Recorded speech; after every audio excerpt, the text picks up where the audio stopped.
मी पाटील साहेबांना थोडं 2 मिनिटासाठी इथे तसदी देतो। या ठिकाणी आपल्या सर्वांना संबोधित करण्यासाठी ऑडिओच्या माध्यमातून आले आहेत सन्माननीय पक्षप्रमुख उद्धवजी ठाकरे साहेब। मी त्यांचं वक्तव्य या ठिकाणी इथे करण्यासाठी विनंती करतो।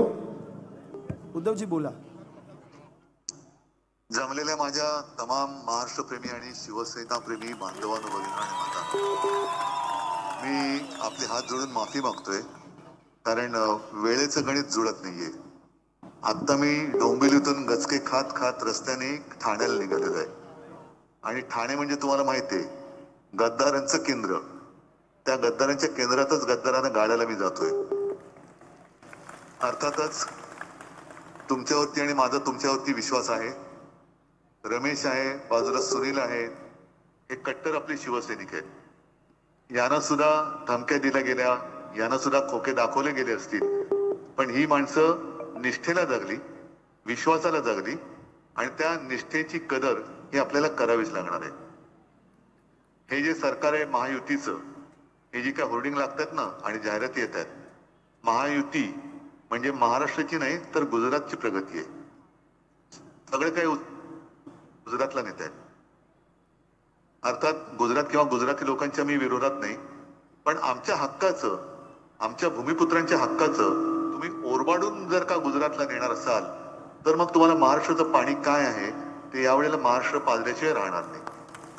गेल्या वेळेला आपण सगळ्यांनी एक चमत्कार केलेला आहे, एक पराक्रम केलेला आहातच। संपूर्ण देशामध्ये जेव्हा मोदी शहा यांच्या हुकुमशाहीला टक्कर कोण देणार अशी एक परिस्थिती निर्माण झाली होती, तेव्हा आपण सगळ्यांनी तो पराक्रम करून दाखवला। आपल्या इकडनं आपण आपले खासदार संजय दिना पाटलांना प्रचंड मताधिक्याने निवडून दिलं आणि आता महाराष्ट्र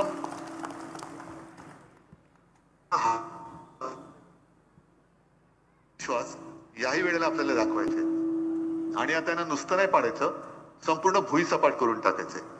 आणि मला खात्री आहे की यांना आपण लोकसभेत परत माती खायला लावल्याशिवाय राहणार नाही। आता मात्र जरा मी तुम्हाला मगाशी सांगितलं की आपल्यापर्यंत मी पोहोचू शकत नाही, कारण 10 वाजेपर्यंत प्रचारच बंद होणार। माझ्यासमोर चिंता आहे की आता मी ठाण्याला किती वाजता पोहोचेन, पण मी तुम्हाला उद्याच आपल्या वांद्रापूरला कॉम्प्लेक्सच्या सभेचं आमंत्रण देतो आहे।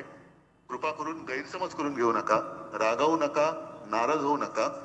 मी आपलाच आहे, आपण माझेच आहात आणि हे विश्वासाचं नातं आपण असंच जपूया आणि एकत्र येऊन महाराष्ट्र डोळ्यांना गाडूया। सगळ्यांना धन्यवाद देतो। जय हिंद, जय महाराष्ट्र। धन्यवाद।